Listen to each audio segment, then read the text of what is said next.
એટલે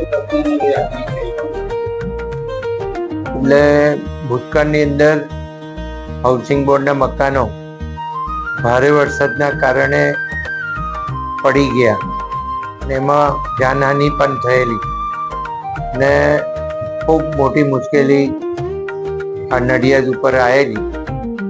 એવા કપરા સંજોગોમાં જે તે વખતે આપણા સ્વર્ગસ્થ મુખ્યમંત્રી તરીકે વિજયભાઈ રૂપાણી સાહેબ હતા. વિજયભાઈ રૂપાણી સાહેબે એ વખતે જાહેરાત કરીને આ મકાનો ફરીથી બનાવી આપવાનું નક્કી કર્યું. એ મુજબ ઘણી બધી વખત આના ટેન્ડરિંગ પ્રોસેસ થયા અને ટેન્ડરિંગ પ્રોસેસ દરમિયાન સરકારને અનુકૂળ અને ટેન્ડરની પ્રક્રિયામાં ફક્ત એક જ પાર્ટી ભાગ લેતી હોવાથી સરકાર માટે ટેન્ડર પ્રક્રિયાઓ શરૂ કરી. લગભગ 10 થી 12 વખત ટેન્ડરિંગ પ્રોસેસ થયા હશે અને ટેન્ડરિંગ પ્રોસેસમાં જે અનુકૂળતા સરકારની સાથે રહીને કામ કરવાનું ને અંદર ટેન્ડર ભરવાનું એ નહીં હોવાના કારણે આ ઘણી વખત ટેન્ડરો બહાર પાડવા પડ્યા. લોકોની ધીરજ પણ ખૂટી ગઈ. પણ મેં ધીરજ રાખવા માટે આ લોકોને કહ્યું હતું અને સરકારે પણ વચન આપેલું અને સરકારે વચન આપ્યું હતું એ આજે માન્ય મુખ્યમંત્રી શ્રી ભૂપેન્દ્રભાઈ પટેલ સાહેબે પાડ્યું છે.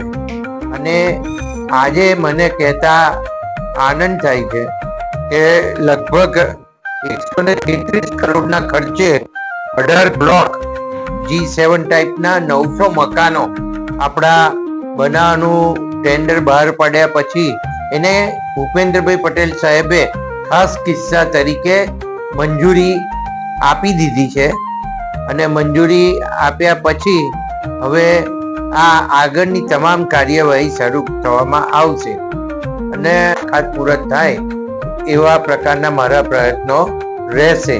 પણ એટલું જરૂર કહું કે લોકોએ જે ધીરજ રાખી અને ધીરજ રાખ્યાની સાથે સાથે આ જગ્યા એવી હતી અને જેના કારણે ટેન્ડર નહોતા ભરાતા અને એ ટેન્ડર નહીં ભરાવાના કારણે આ લોકોનું કામ ના થયું.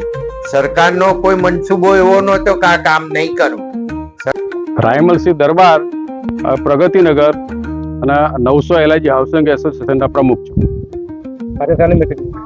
આજે આ 900 LIG હાઉસિંગ એસોસિએશનના જે મકાનો જે પડી ગયેલા અને રીડેવલપમેન્ટની અંદર બધા જોડાયા છે એની મંજૂરી પંકજભાઈ દેસાઈ સાહેબ ધારાસભ્યશ્રી દ્વારા એમને ત્યાં જઈ ગાંધીનગર ખાતે મંજૂરી મળી ગયેલી છે અને એના માટે હાઉસિંગના અધિકારીઓ અને પંકજભાઈ દેસાઈ સાહેબ અને બિલ્ડર હાજર રહેલા અને રહીશો હાજર રહેલા. મીટિંગની અંદર કે બધી પ્રક્રિયા પૂરી થઈ ગઈ છે, મંજૂરી મળી ગઈ છે અને ટૂંક સમયની અંદર કામગીરી ચાલુ થઈ જશે. કેટલા કુલ મકાનો અહીંયા 900 મકાન બનશે.